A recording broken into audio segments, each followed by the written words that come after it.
You getting sick and tired of hearing about Charlie Kirk all day, morning till night? Well, get used to it because you're looking at a guy who is not in the minority. This is an old guy who has shed tears all day, every day since we lost Charlie. I never met Charlie.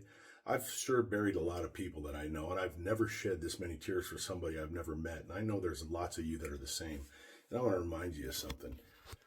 How many people in the world actually knew Jesus when he walked the earth? I don't know the answer to that question, but I'm going to say less than 1,000 who actually knew him. Probably far, far less than 1,000. How many people know Jesus today all over the world?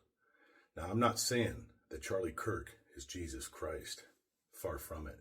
But Charlie Kirk acknowledged who his father was and who our father is. And what do I see every time I turn on YouTube or TikTok or anything? I see vigils being held all over the world for Charlie Kirk, a person that those people never met. I see people crying day in and day out. And I hear people talking about the feelings that so many of us have. Something big is happening. Something huge is happening.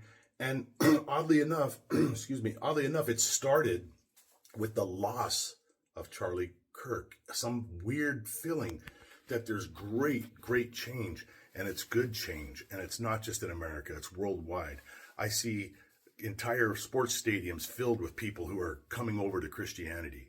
I see videos of gay people who have never been to church saying, today I went to church for the first time. I can't count how many videos I've seen of people with tattoos and nose rings saying that they can no longer associate with the left because the death of Charlie Kirk and the response by the left has shown them the light of righteousness and truth.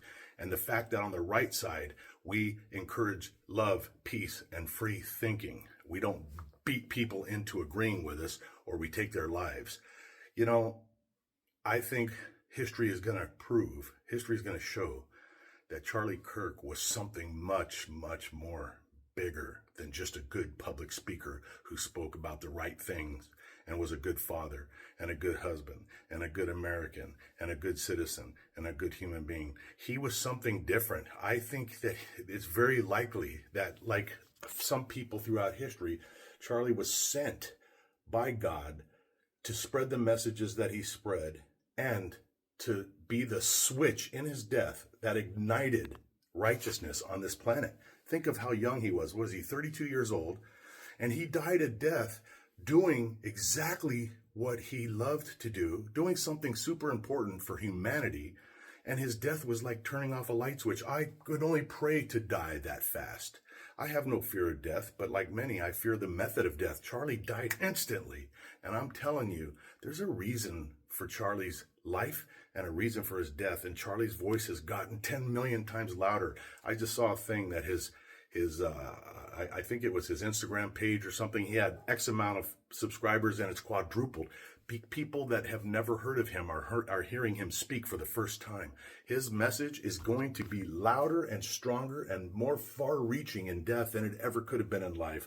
Thank you, Charlie Kirk, and God bless him, his family, his friends, and all righteous people all around the world. And for you liberals and Democrats that are leaving that party, welcome home.